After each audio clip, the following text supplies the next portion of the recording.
나 11월 18일 금요일 묵상을 함께 나오도록 하겠습니다. 오늘 말씀은 다니엘 8장 15절에서 27절 말씀으로요. 성도가 깨달아 알 것이라고 하는 제목으로 함께 묵상을 나오도록 하겠습니다. 오늘 본문은 다니엘이 본 환상에 대하여서 하나님께서 가브리엘에게 해석을 말씀하시면서 역사적으로 되어질 일들과 이 환상과 역사 안에서 성도들이 깨닫고 하나님 앞에서 마음을 바로 해야 하는 것이 어떠한 것인지에 대한 말씀을 하고 계십니다. 우리가 다니엘서를 계속 보면서 이제 이 세상을 이끄시는 주체가 누구인가라고 하는 부분에 있어서 반복적으로 강조가 되는 것이 하나님께서 이 세상을 이끄신다라고 이렇게 말씀하시는 것을 우리가 볼 수가 있습니다. 성경은 이 세상이 단순히 보이는 자들이 이끄는 것이 아니라 보이지 않는 세계에 있는 존재들이 이 세상을 이끌고 있음을 말씀을 하시는데요. 오늘 다니엘의 환상에서는 그러한 내용들이 보다 구체적으로 등장을 하고 있습니다. 수디왕과 수디엄소의 환상을 본 다니엘이 그 뜻을 알고 싶어 해요. 그러자 을레강 두 언덕 사이에서 사람의 목소리가 들립니다. 가브리엘아, 이 환상을 이 사람에게 깨닫게 하라라고 하는 명령이 떨어지지요. 그리고 이 존재가 다니엘의 앞으로 나왔을 때에 다니엘은 그 존재 앞에 감당을 하지 못하고 얼굴을 땅에 대고 엎드립니다. 자, 앞서 다니엘은 천사들을 두려워하여 엎드린다든지 하는 행위를 하지 않았어요. 현재 다니엘에게 나오는 분은 하나님이시며 하나님 앞에 선 사람들은 그 누구도 그 영광을 감당하지 못하고 엎드릴 수밖에 없습니다. 먼저 우리는 하나님 앞에서의 다니엘의 이러한 태도를 보기 원합니다.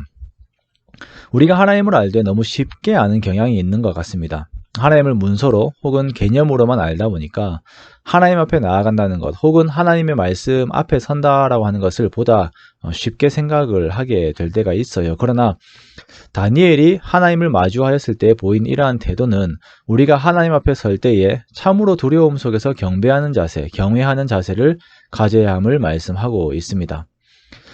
먼저 우리는 하나님 앞에서의 예배의 태도, 기도의 태도를 이제 돌이켜보기 원합니다. 나의 예배가 참으로 하나님 앞에 정직한 마음과 태도로 그 모습을 보이고 있는가? 하나님 앞에 나의 정성을 드리고 있는가? 나의 모습을 돌아보며 주님께 내 마음의 중심을 먼저 드리기를 원하는 그 마음을 다시 한번 가져야 할 것 같습니다. 가브리엘이 다니엘에게 환상에 대한 해석을 합니다.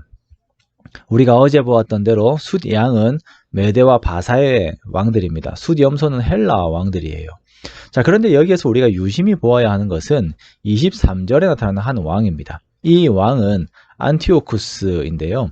역사적으로 안티오쿠스는 그렇게 이름 있는 자가 아닙니다만 유대 백성들에게 있어서 안티오쿠스는 엄청난 악의 축입니다.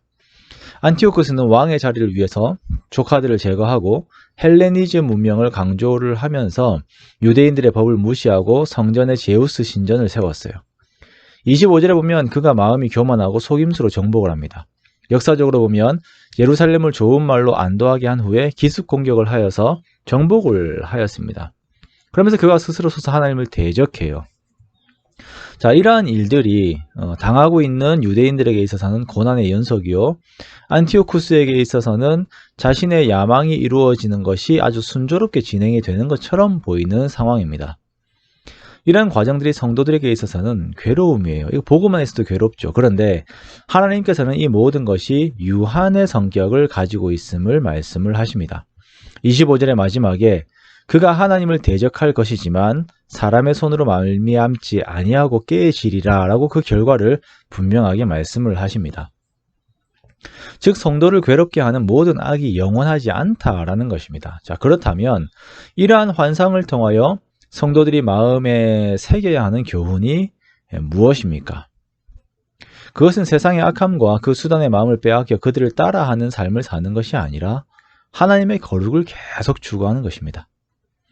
우리가 시험에 빠지게 되고 또한 세상 사람들이 형통한 것처럼 되는 것을 보게 되면 마음에 회의가 들기도 하고 혹은 나도 세상의 방법을 따르고자 하는 유혹이 들어오기도 합니다. 그런데 시편 73편의 말씀처럼 우리가 악한 자들의 형통에 마음을 빼앗기게 되면 생각의 방향을 잃어버리죠. 그러나 그들의 결국, 즉 사람이 꿈에서 깨었을 때에 그 꿈을 무시함 같이 하나님께서 등장하였을 때에 그 모든 것이, 그 세상 사람들이 추구하는 모든 것이 헛됨임을 알고 하나님께 더욱 가까이 하고 하나님께 마음을 드리는 것이 내게 복이다 라고 고백하는 것.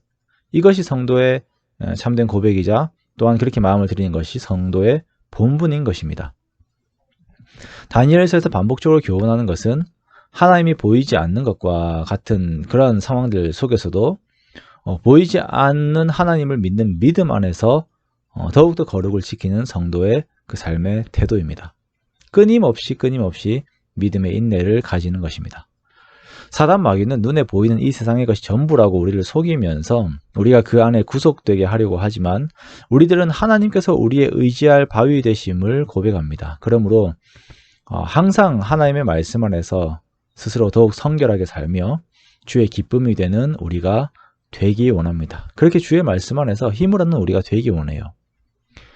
아직 우리에게 임하지 않았지만 이미 영원한 승리 속에 거한 자로서의 그 거룩한 오늘을 살아내는 저와 여러분의 복된 삶이 되시기를 주님의 이름으로 축원합니다.